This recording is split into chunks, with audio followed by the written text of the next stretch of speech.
Alright, welcome everyone. My name is K. Michael Russell. I am a comic book colorist, and I did a video similar to this not too long ago that you guys really liked a lot, so I thought I would do another one. These are 2 pages from Postal, number 14 from Top Cow. It's written by Brian Edward Hill and drawn by Isaac Goodhart, and I'm doing the colors. And so what I did last time was really just walk you through the whole process in real time.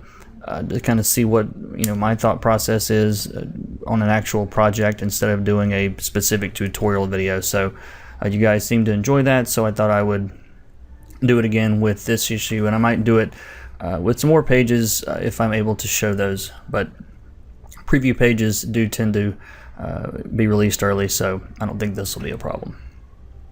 So this is a flashback scene, and so I'm going to be sort of doing a kind of monochromatic look to these 2 pages to keep them separate from the rest of the pages, to make it obvious that, okay, there's something different about this scene, so that when we pop back into present day, it's going to look different. So I'm just going to get in here and start changing these base colors. I'm going to start just basically setting everything to a local color, and then I will probably of course be shifting those around from there.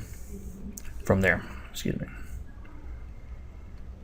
And since this scene takes place across these 2 pages, I've kind of learned that I enjoy working on those pages together. If I'm going to be doing a scene that's 2 or 3 pages, I will typically work on those at the same time, so that I don't have to go through and try to repick colors again and all those sort of things. So it just makes it a little bit easier to keep things consistent. And a lot of colorists work this way, I think. Photoshop can handle it these days. It couldn't always, but yeah. So but right now I'm just going in and changing base colors and that sort of thing. And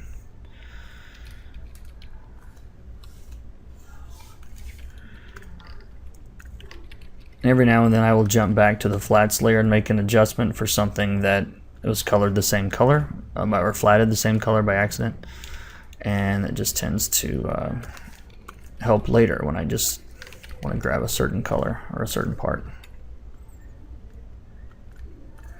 For those of you that are flatting or wanting to learn how to flat, it's a good idea to make sure that everything's a different color. You don't want to color this wall the same color as this badge.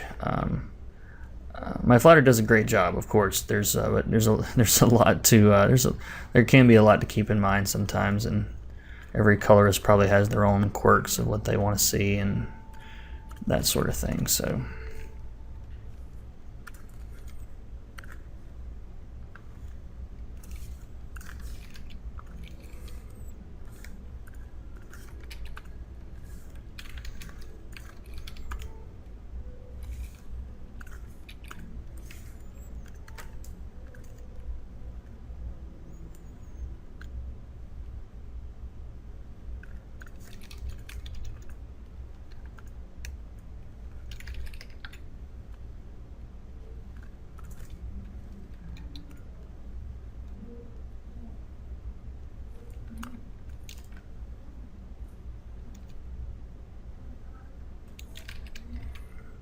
and I'm not paying too close attention to the final colors at this point. I'm going to be going in and making adjustments and shifting things and all of that. So, and plus I'm probably going to be doing a, kind of an overarching effect over everything to affect all these colors. So really I'm more worried about value right now than color. I'm going to get the colors close probably, but it's not really the point here.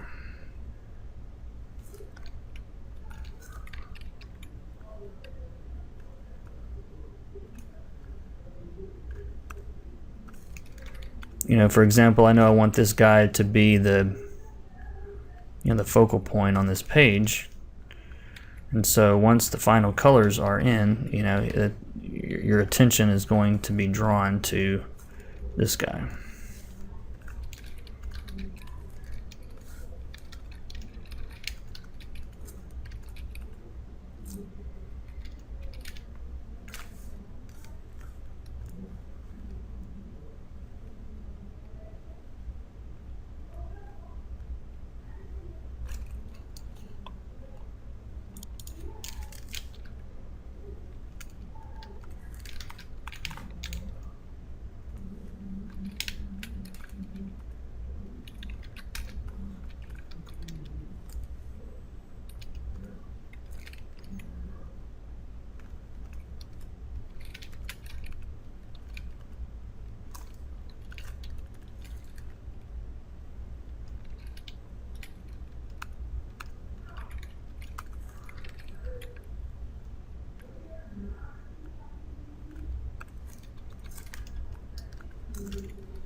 This is the boring part.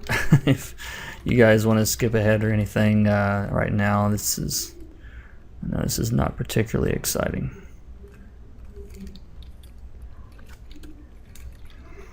And when I want to kind of homogenize a big group of colors, what I'll do is I'll grab all of them with the magic wand. So for example, these background colors, I really want everything except those lights to blend. You know, it could be too busy if I have a bunch of different colors in there. So I will usually just grab a color and put it on top of everything. And then you can adjust, you know, the opacity to kind of, you know, rein that in. I want to keep this. I want to keep the background colored really simple because it's just not that important to the storytelling. I mean, it's important as far as you know, it needs to look good and all that, but at the same time, it's not so important that I need to do a whole lot of rendering. And there's a good bit of hatching and detail in that anyway, so I don't want to overdo it.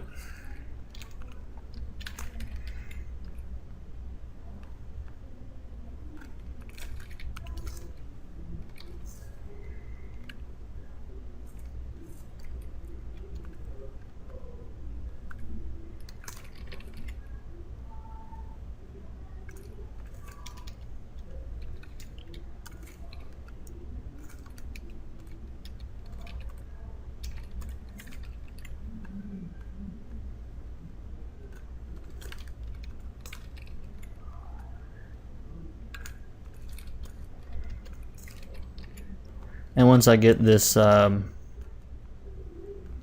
this page done, then I'll just go and color pick all of these colors and duplicate them to the other page.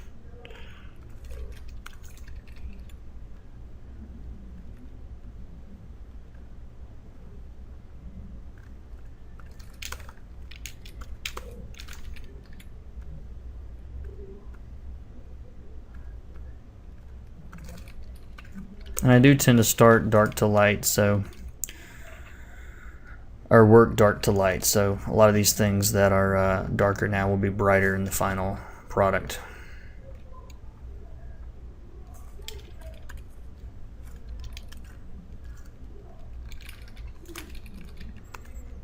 Okay, and now I'm just on my color layer on the second page, and I'm just going to grab all these colors and shift them over.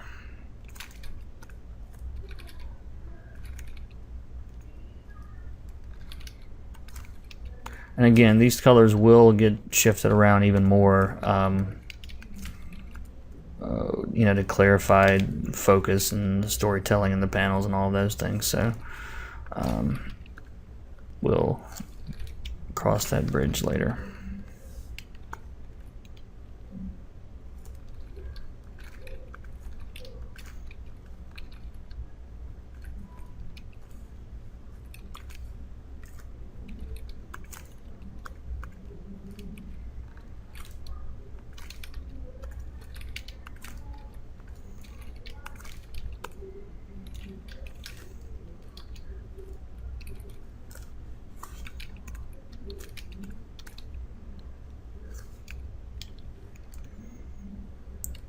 So as you can see, the second page goes a lot faster, not having to choose everything all over again.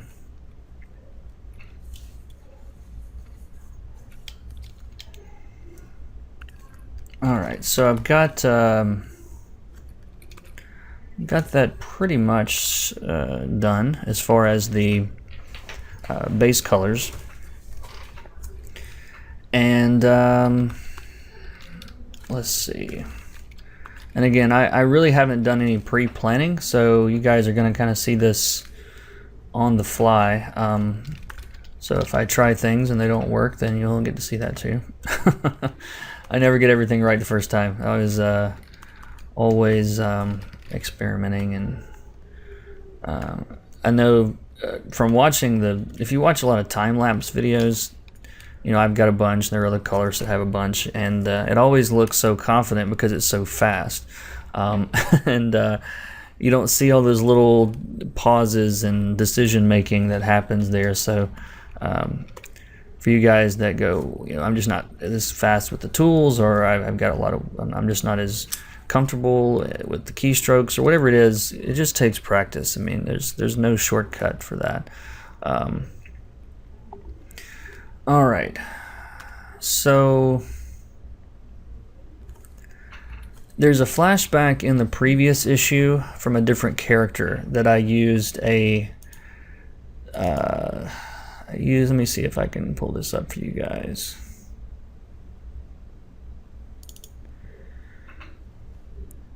I want to do a different thing this time. You can see it in this panel down here.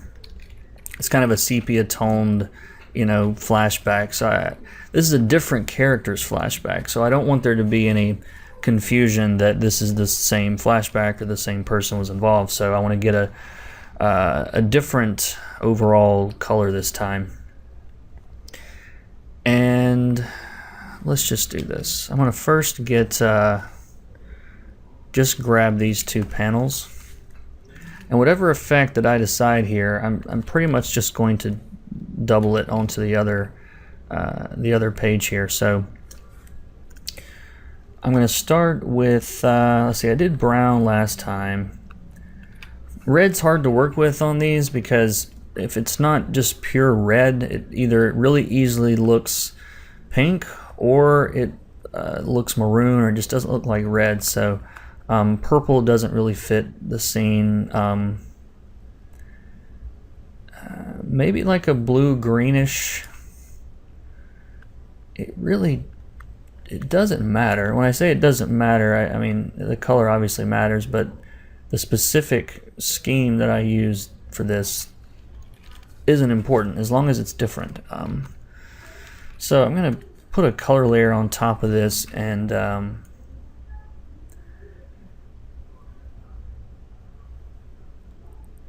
I actually need to get that top panel too, though, because even though the scene is changing, it's still the same flashback. So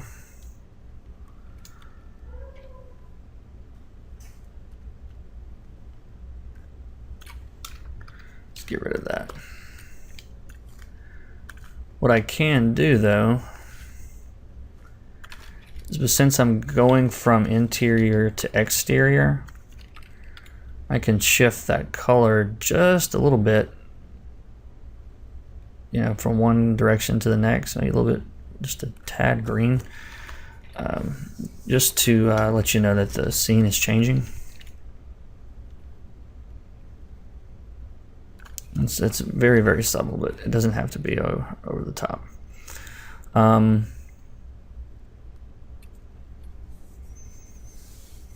also going to try, I'm going to color hold these pages. So I did that in the last flashback too, is I changed the color of all the lines to a slightly different color.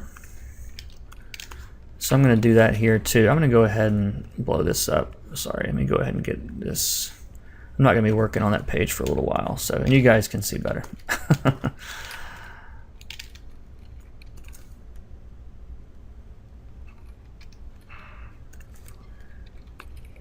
And if I'm doing things you guys don't understand or don't follow, you know, unfortunately I can't take the time to explain every little step. I wish that I could, but I do have to get these done, and it would take me way too long to explain every little step of the way.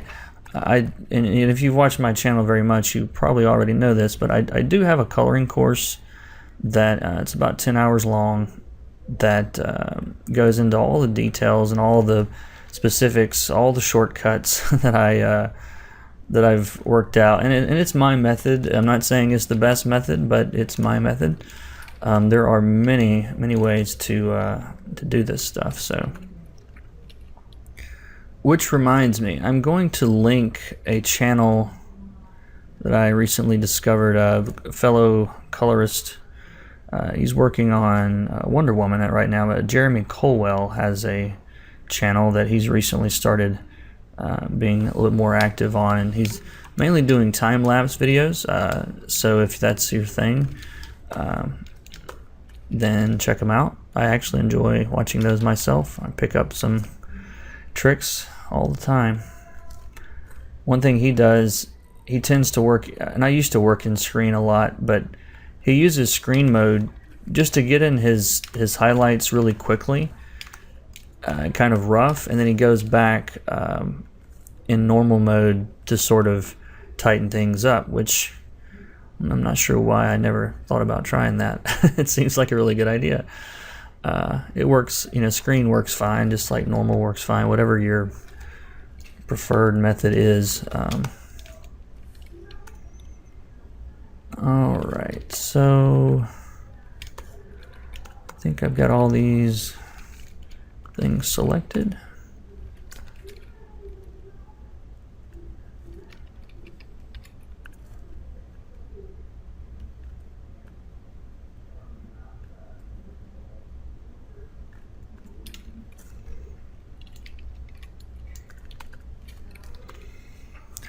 So that gives it a pretty cool effect. You know, it looks different from the rest of the book.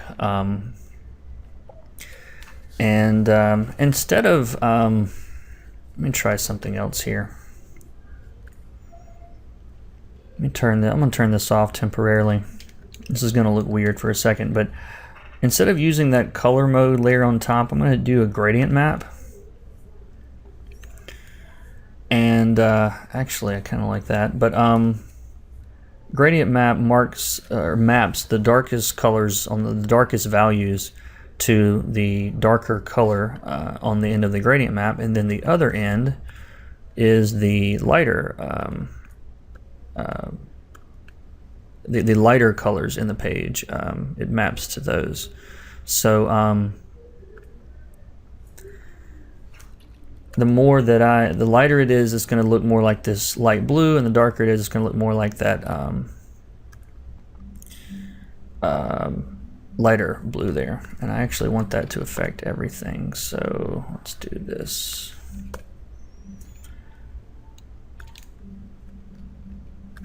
I don't want it impacting the gutters, so I can click the mask and paint that part out with black.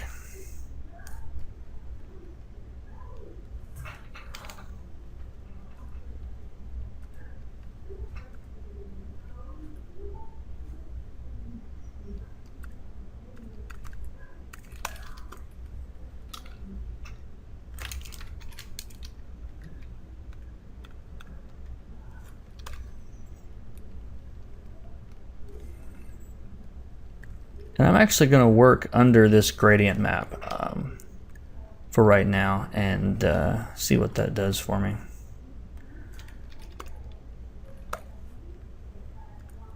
You can always lower the opacity if you want.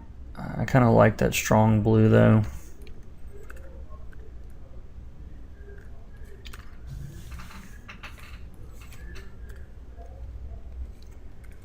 And I'm gonna do this all the time too. I'm gonna put a layer filled with black on top and set to color mode to keep an eye on values and make sure that I'm light enough. Everything's kind of dark right now, so I'm gonna be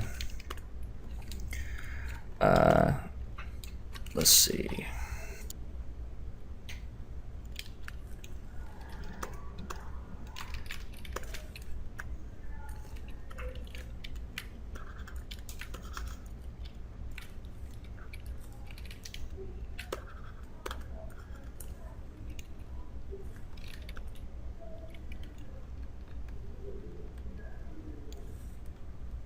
I'm just using a soft brush, nothing too fancy here.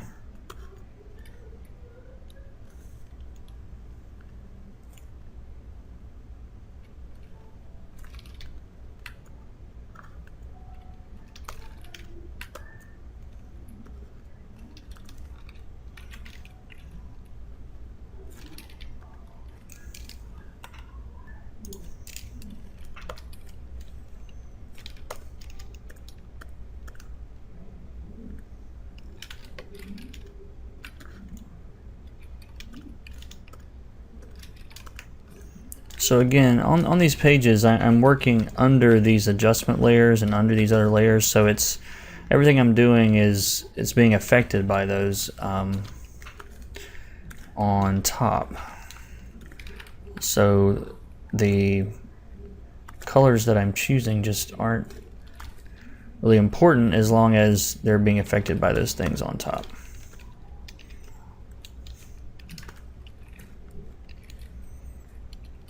So it's a bit of a time saver. It doesn't work on every page. Obviously, it depends on the type of page it is. But for some, it does. You know, when the rendering is very monochromatic like this, then yeah, it tends to work a little bit better.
And sometimes if a panel has, you know, multiple guys wearing, you know, I'll go get all the clothes at the same time or something if they're not overlapping. So I'm gonna grab both of these guys at the same time and work on both of these together.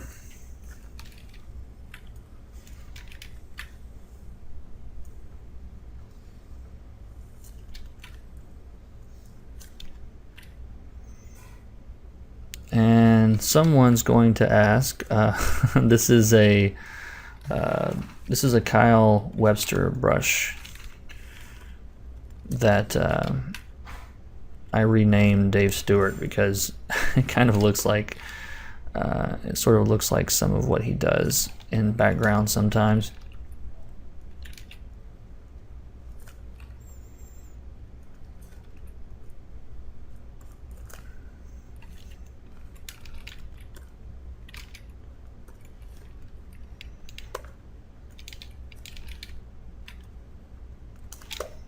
It's just kind of a chalky brush. It's really nothing too fancy.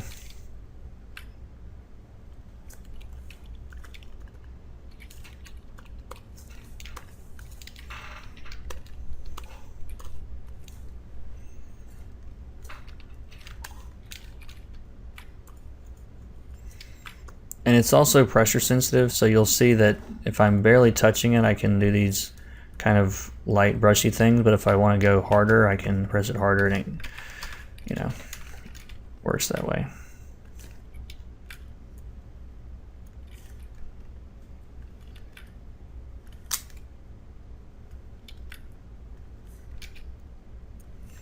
But the rendering on this book's pretty simple. I think it works really well with the line art, so it's nothing you know, it's not just super rendered or anything. I find lately that I can do more with less. It's one of those things I think a lot of, especially beginner colorists, sort of miss the forest for the trees. You know, it's rendering's important. I mean, you have to know how to do it, and you have to understand light and shadow and all those things. But it's in the big scheme of coloring, it's not super important as long as the pages read and are clear and all those things.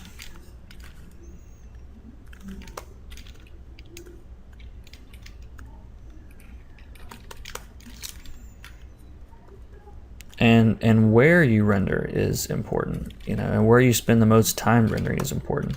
You know, I'm going to spend much more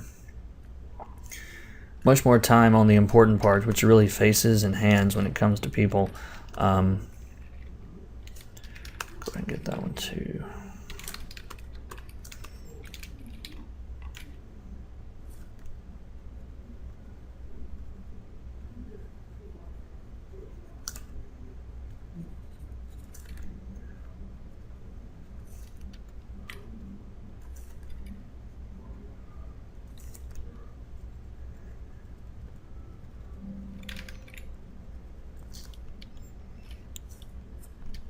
Isaac, the artist on this, is great with faces. Like, they're so expressive. So don't have to do a lot other than stay out of the way and let the lines work.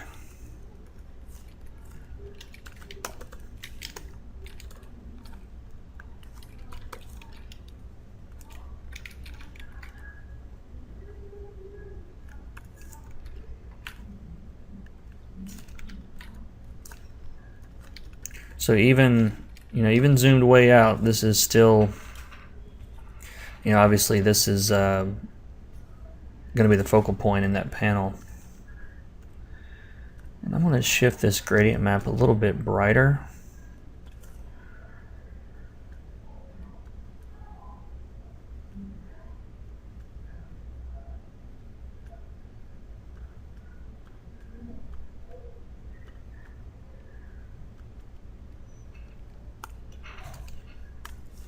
I might go in with, you know, adjust contrast and some of those sort of things once I'm done here too, because I'm not getting these whites as white as I want them to be, the light parts there.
sometimes I get more control with like a cut and grad, so I'll just switch to that and use the lasso tool instead of the brush. Don't ever feel like you need to be locked into one brush type over a whole page. It definitely makes it more interesting if you mix it up a little bit.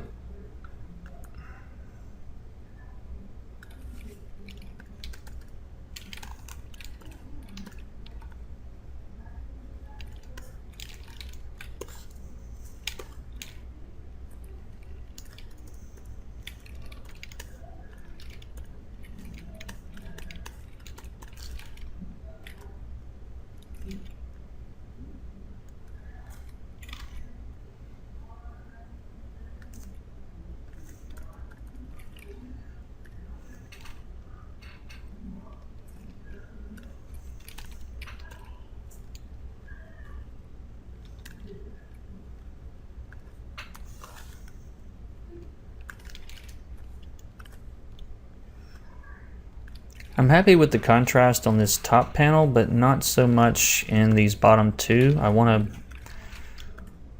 to brighten that up in the bright spots, so I've just selected those two panels. I'm going to get on top of that gradient map and I'm going to get a levels adjustment layer, and it's only going to impact those. And you've got some sliders here that will let you adjust, you know, how dark and how light things are.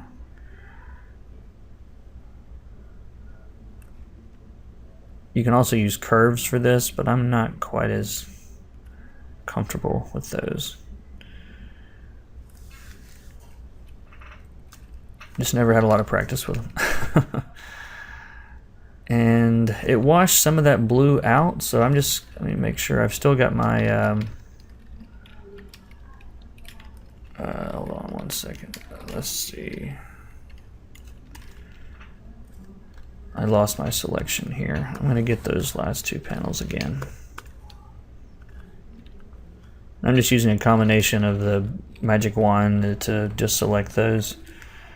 And I'm going to do a color balance, I think it is. I can add some color back in here.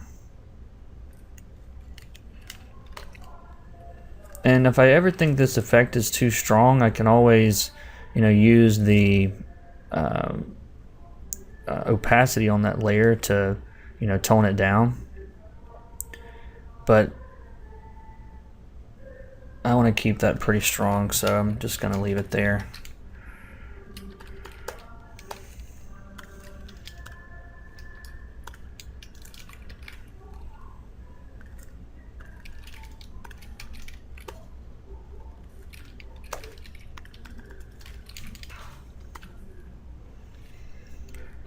Alright, and for special effects, I'm just going to make a black layer on top, set it to screen, and I'm going to get that blue color that I'm using everywhere. The brush is going to be in screen mode on that black layer. And just going to hit that light, and some of these lights a little bit back here. Even a little bit of that reflection on his head, you can kind of get a little,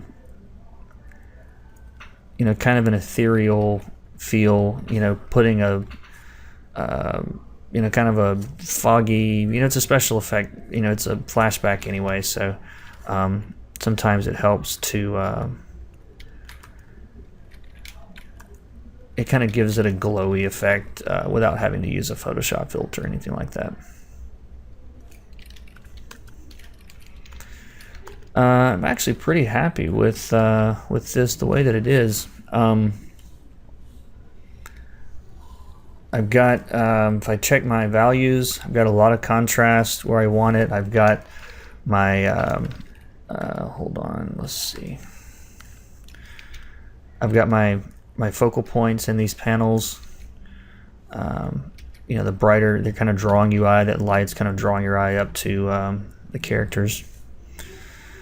And it works in color as well. And So what I'm going to do, I'm going to drag this second page over to the top. And now, just to make, let's see, what is this? This is, I don't know what that layer is. There's nothing on that layer. That's my adjustment layer for that. That's the glowy thing.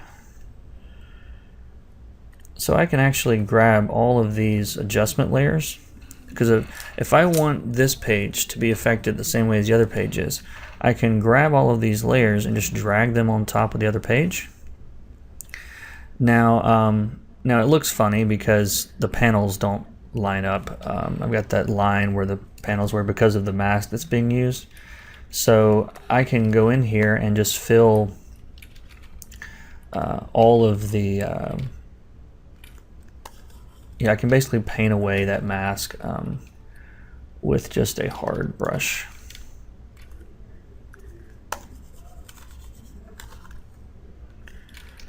Why is that not working? There we go. So I'm going to paint the effect away with black, and then I can add it back in with white.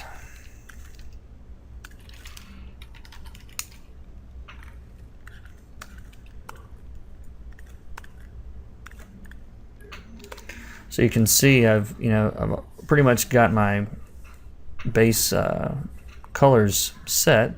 Now I'm going to be changing things up, and I'm going to be removing some of this because this shot with the gunshot, obviously I want that to really have some impact, so I don't want that. I'm still going to keep that kind of bluish hue for parts of it, but I don't want it to affect everything. So for example, the lettering here. Let's see. So I'm just going to go back to my mask and paint that out. Why is that not working?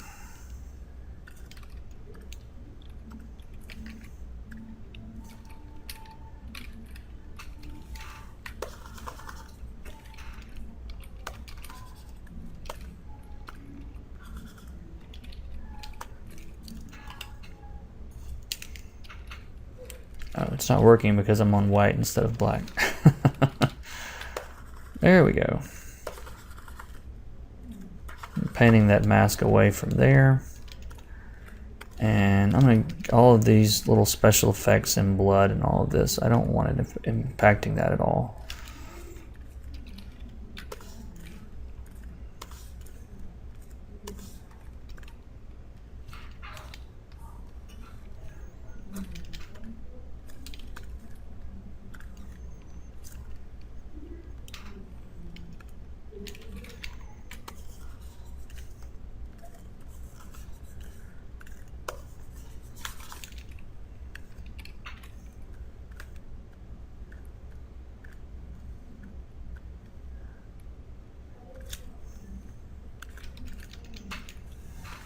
I'm going to treat the background differently too, so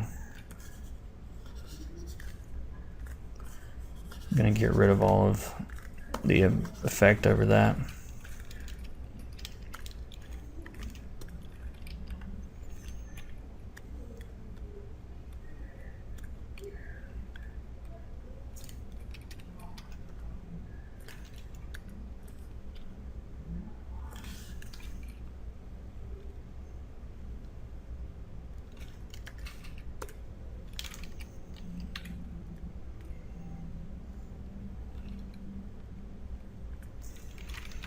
Actually, I want to lose that on the ceiling here too.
think these lights are a little too distracting. They're a little too...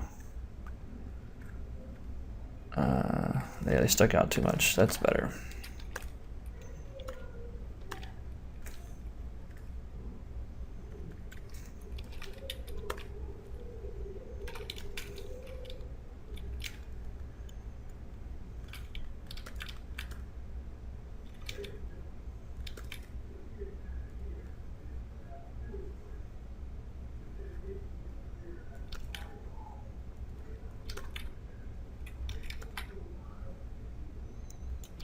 This is really just a, you know, flatting quirk I'm correcting here. I'm probably going to be doing some splatter over this anyway. But I'm going to go ahead and get this taken care of.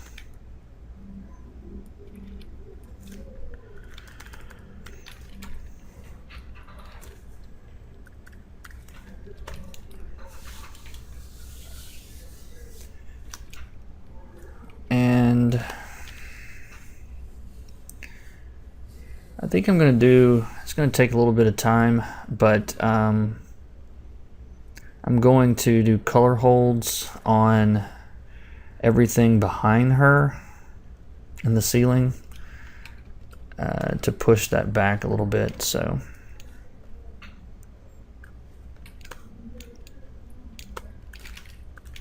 and I've started doing color holds earlier than I used to. I used to do those last, and there's a lot of tutorials that in the books and different things that for whatever reason they recommend doing that last, but I've started doing them earlier and earlier, even sometimes before I start rendering, because I found that sometimes the color hold effect that you do actually, you know, will create enough depth, or will create enough of a difference there that I don't have to do as much rendering, because it's, you know, the color holds did what I needed them to do. So it can save some rendering time. Right now I'm just selecting all of the lines around her.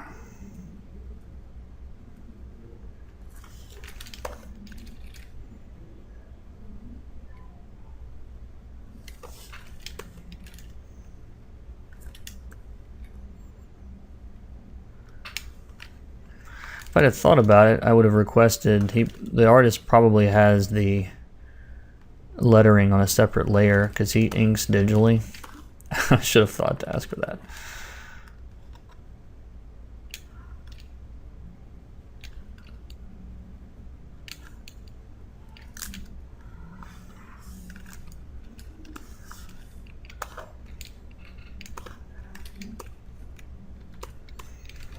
There's really no shortcut for this, though.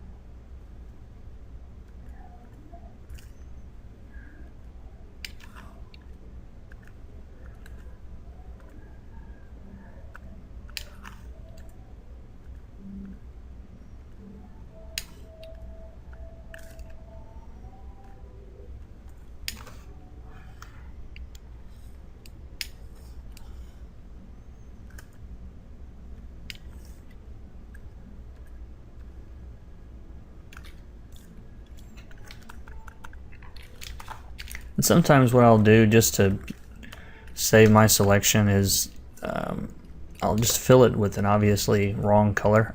And if the red's covering everything I want it to, then this is on a separate layer, by the way. And if the red's covering everything like I want, then it tells me that I've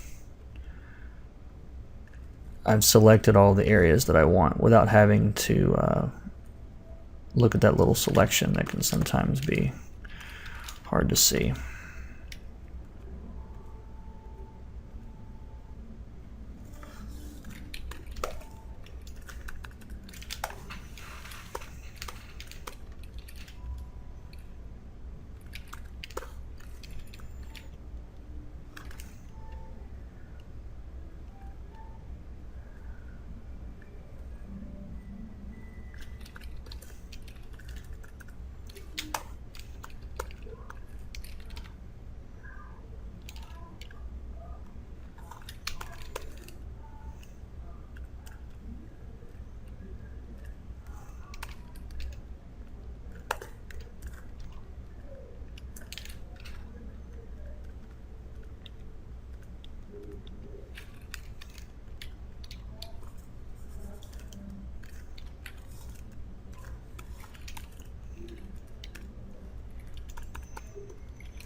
Okay, now I don't want color holds on the lettering, so I'm going to remove this now.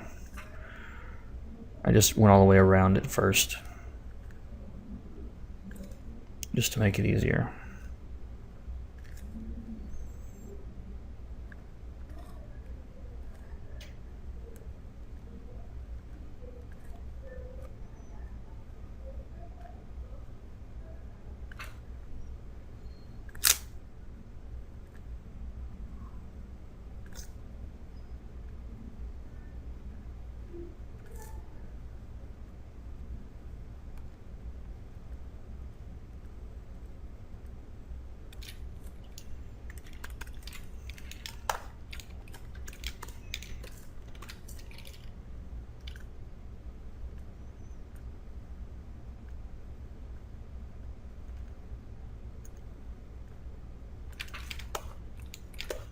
Oh, I'm gonna add this back in.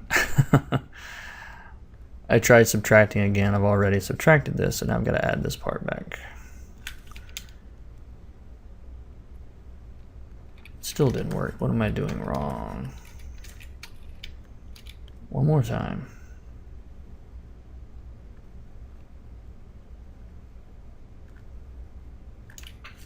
There we go.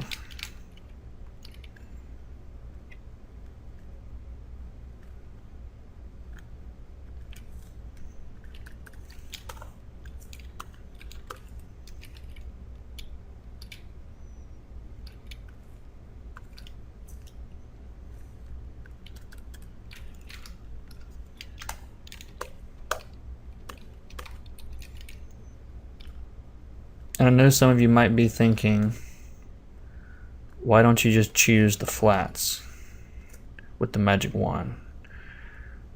Because the flats aren't going to trace the outside of this line. They're going to be under the line, and the line's going to end up getting like split in half, and that's not a good look.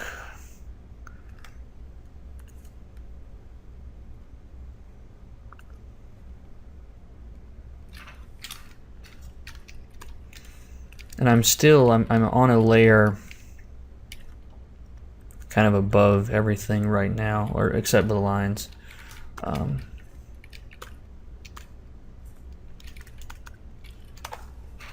I'm just filling with or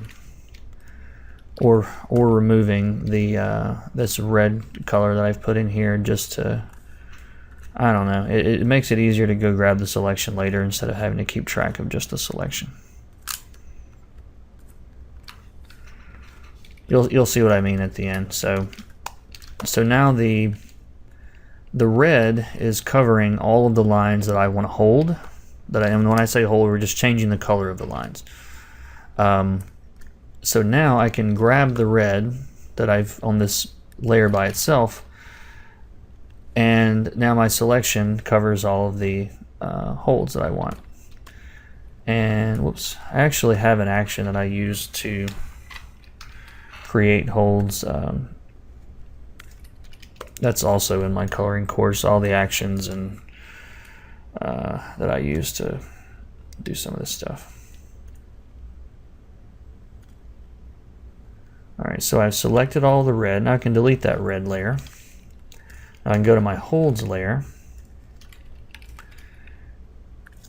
and now I'm just changing those.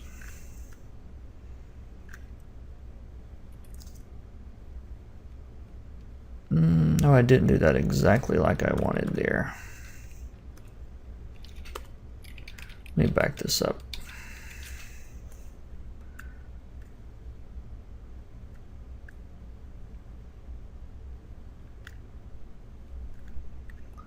Yeah, I did that a little too early.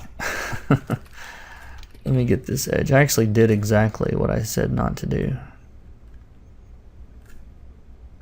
It left this little ridge here.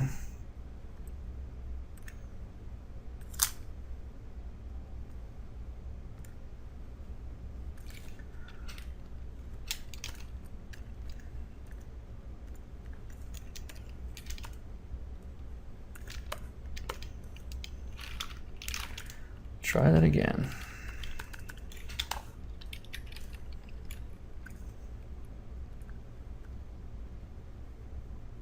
There we go.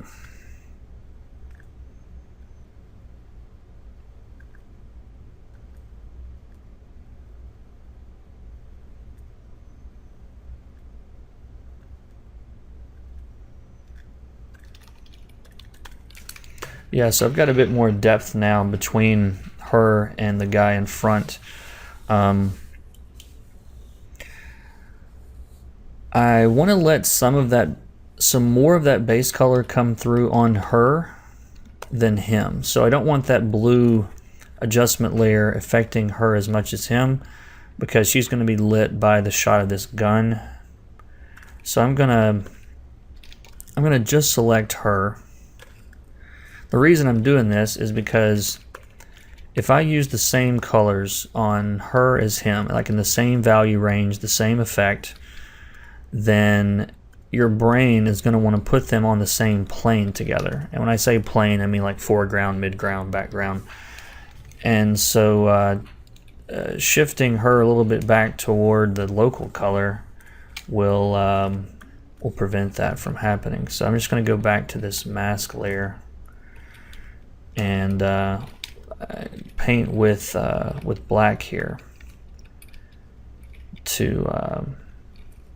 or with gray actually. I want to leave some of that effect in here.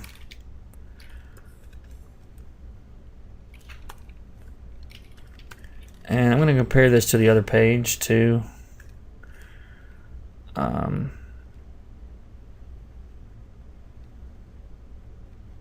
Yeah, I'm cool with that for now. I might go back. I might end up changing this back, but we'll see. All right. What else do I need to do here? I feel like I'm jumping all over the place on this one, but this is how it works sometimes. I want to see. I don't remember where I got this brush from. It's just I call it dirt because it looks like splotchy dirt, but I end up using it for blood and splatter effects and these sort of things a lot.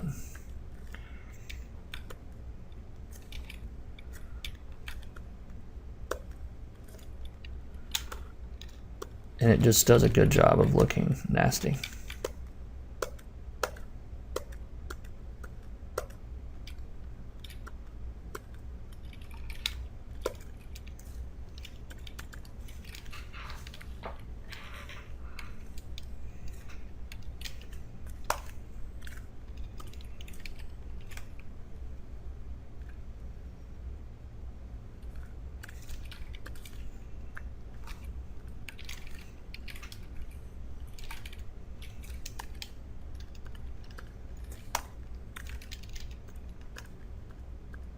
So again, I'm grabbing everything behind her now.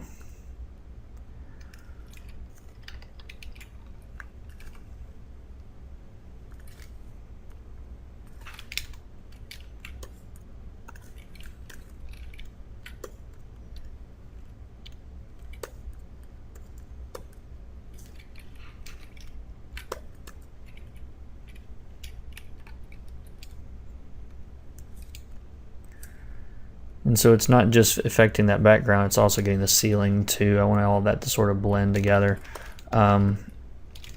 These plants are distracting. I don't know why.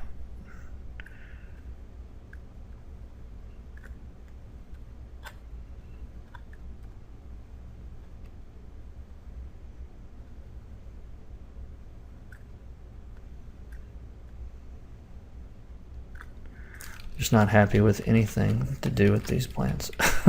Let me see.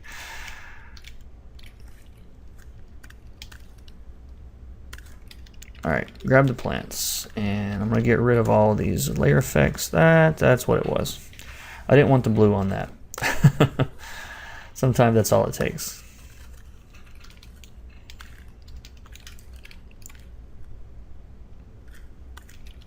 It doesn't matter if the plants are green in real life. They're distracting in this page, and the storytelling is more important.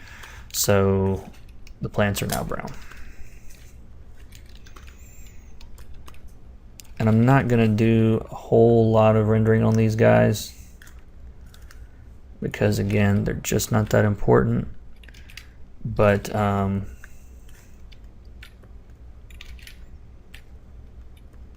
just going to give a hint of a highlight on the top side of these plants.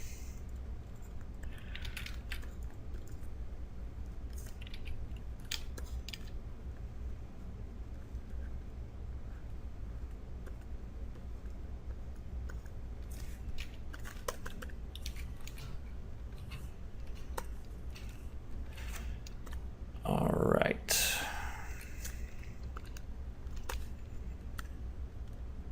I don't get to color lettering too often. The artist actually put this in, and I never know. I never know what to do with these things, but I try to make them fit. I'm going to do a little bit of just a little bit of whatever that was. Big gradient at the top of it, just to make sure it's not solid color. This is the muzzle flash from the gun, so I'm gonna color hold that also.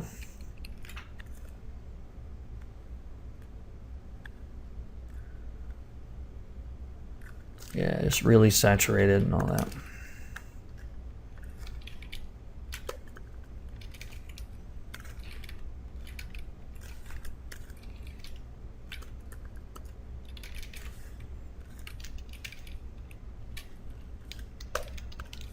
If I can get on the right layer.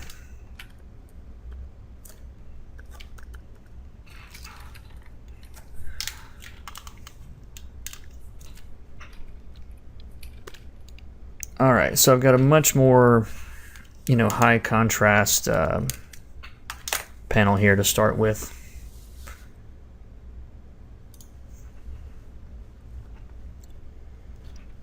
All right, I just paused the recording for a second and forgot to turn it on, but I just, all I did was change the color of the rest of the lines to that same, blue color I was using over here.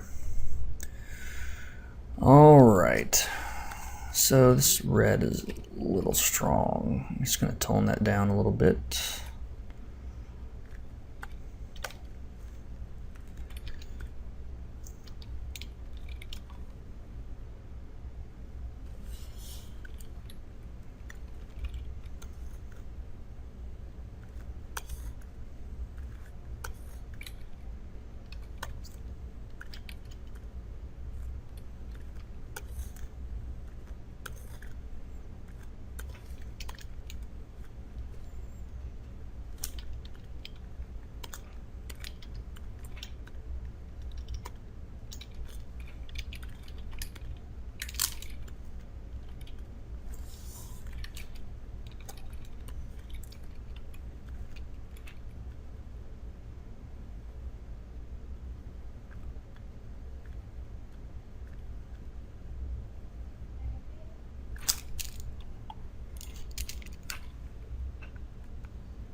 All right, time to start rendering this thing. So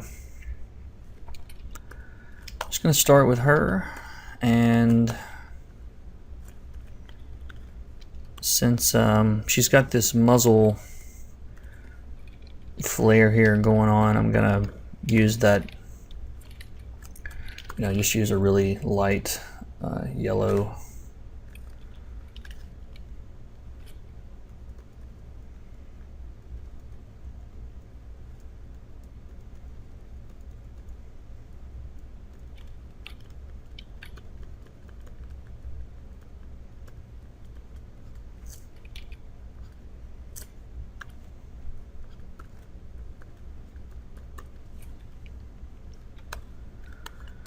And down here, we're back to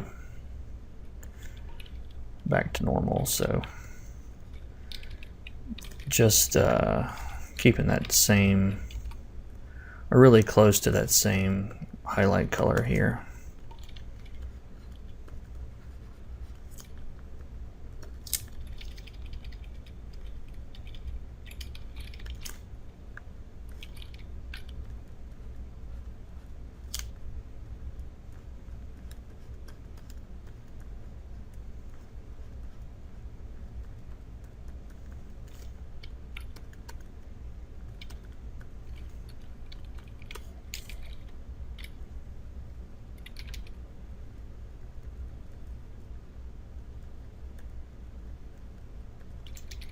And again, I'm keeping it brightest around her face because that's really where her focal point is.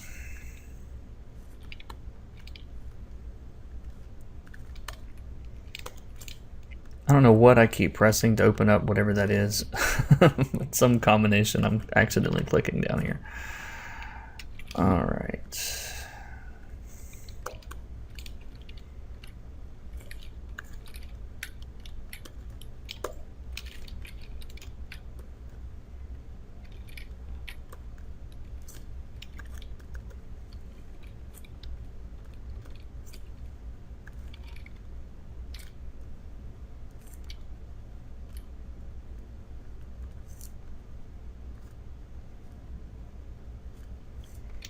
Again, I'm kind of mixing brushes here to use the soft brush for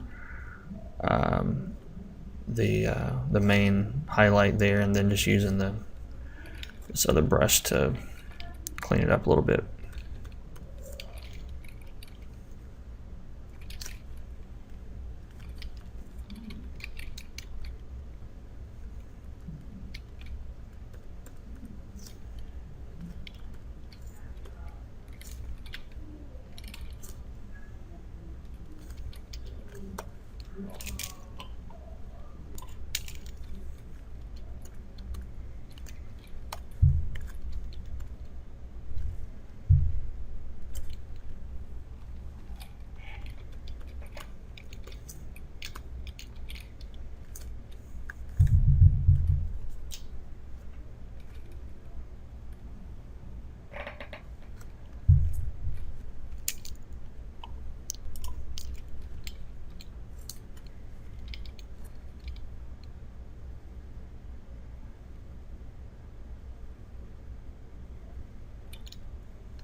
And since this is a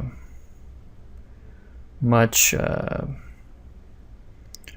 a much more contrasty rendering because I've got the muzzle flash, I switch into more of a lasso style coloring here because I want these edges to be really hard.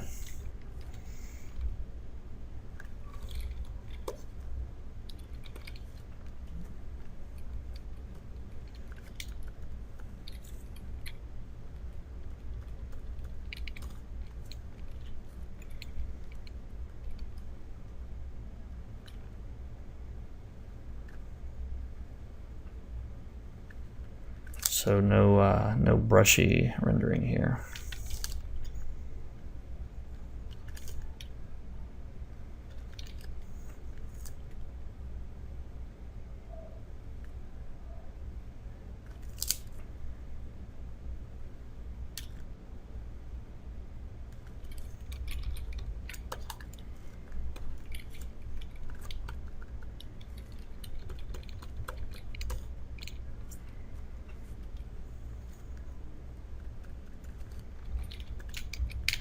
And if I want to change the underlying color, I will go back to the underlying layer here and paint that out.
Just checking values here and making sure that, you know, she's the focus here. I mean, her and the old gentleman here.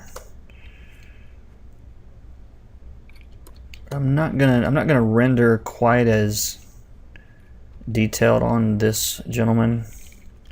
Not quite, anyway.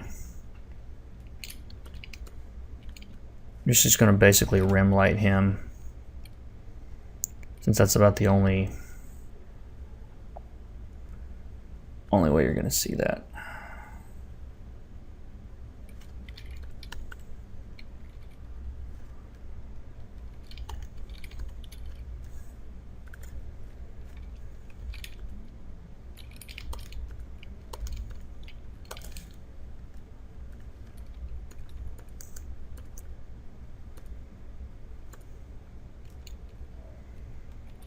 Basically just selecting all of him and getting a bit darker here.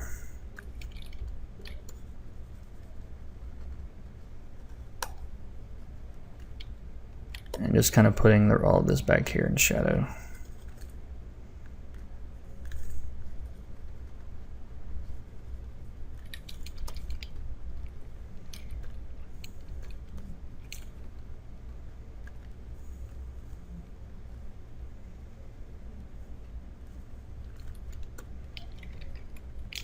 And since the mask is impacting everything else, like if, for example, if I try to paint with yellow on him,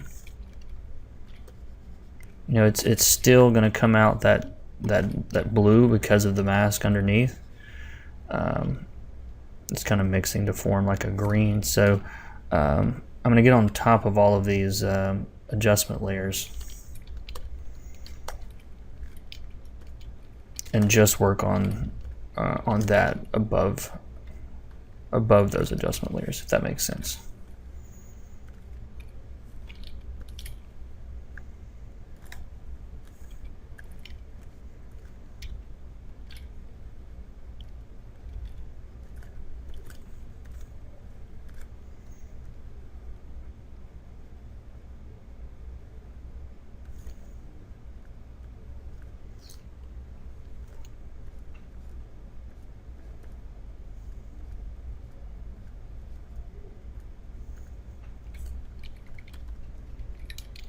I don't know, it kind of weakens how much he stands out. I might just leave it like that. Maybe a little bit around his head instead. Let's try that.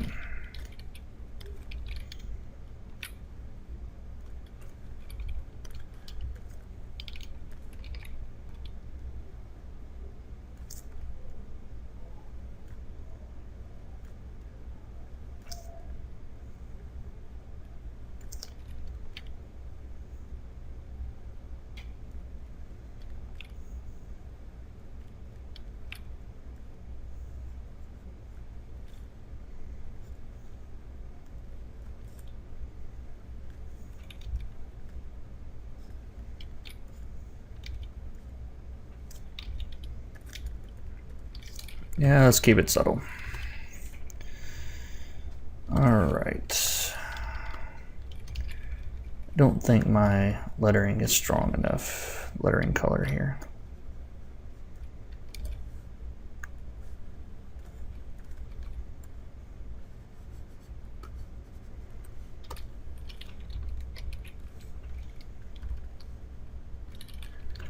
Better. Alright, we're almost finished up here.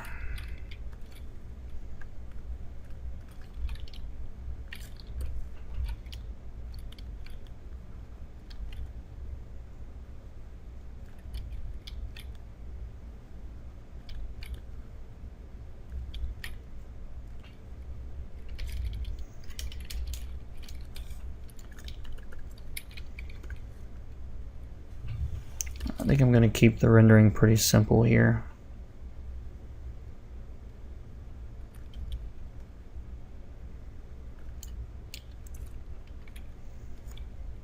I just don't want it distracting from the line art here. So I'm going to keep it very subtle.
Sorry, I'm not saying much. I'm just trying to look at this page and see what else is needed. I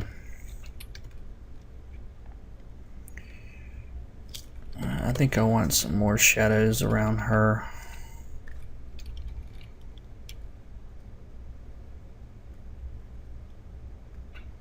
It's sort of this kind of somber moment here.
Still thinking.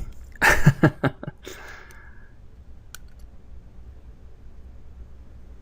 don't know, I'm gonna hang this one up for now. I might come back and look at this with some fresh eyes. I feel like, oh, I know what I need to do.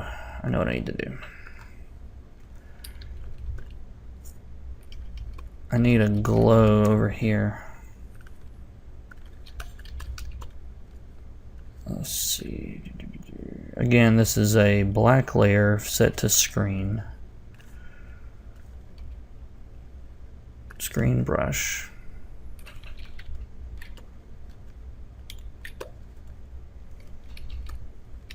There we go.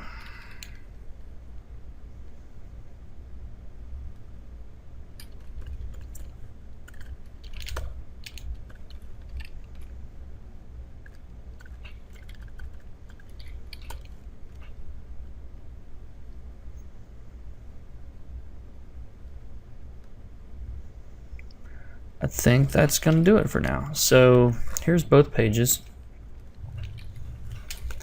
And I think that's going to wrap it up. So I appreciate you guys watching today. And if you have questions, feel free to use the comments section below the video to make a comment.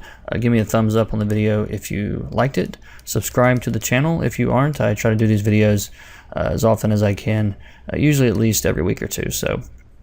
And if you want to learn more about coloring, a little bit more organized and something you can build on, then check out the link below for my coloring course, and I think you'll like it. So, thanks again for watching. I will see you guys in the next one.